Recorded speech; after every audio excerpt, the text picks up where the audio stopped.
1977ஆம் ஆண்டு தமிழ்நாட்டு முதலமைச்சராக எம்ஜிஆர் அவர்கள் பொறுப்பேற்ற ஒரு மாதத்தில் தி ஹிந்து ஆங்கில நாளேடு கட்டுரை ஒன்றை எழுதி வெளியிட்டிருந்தது.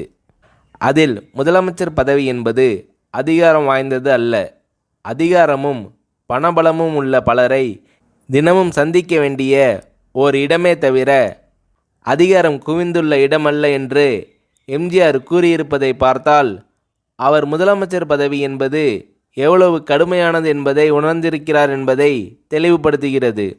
தம்மை முதலமைச்சர் பதவியில் அமர்த்திய மக்கள் சக்தியே தமக்கு எல்லாவிதமான எதிர்ப்புகளிலிருந்தும் கை கொடுக்கும் என்று எதிர்பார்க்கிறார். மக்களிடமிருந்து எந்த கருத்து வந்தாலும் அதை அவர் சீர்தூக்கி ஆராய்ந்து ஏற்பார் என்பது உறுதி. நல்ல உடல் ஆரோக்கியத்துடன் இருக்கும் எம்ஜிஆர் அவர்கள் உற்சாகத்துடன் ஏழை மக்களின் வாழ்வை முன்னேற்ற முடியும் என்ற நம்பிக்கையில் இருக்கிறார் என்று குறிப்பிடப்பட்டிருந்தது. அதன் அடிப்படையில் 1977, 1980, 1984 ஆகிய ஆண்டுகளில் அடுத்தடுத்து தமிழக முதலமைச்சர் பொறுப்பேற்ற எம்ஜிஆர் தம்மால் இயன்றவரை மக்கள் நலனுக்காக, மக்களின் முன்னேற்றத்திற்காக பாடுபட்டார்.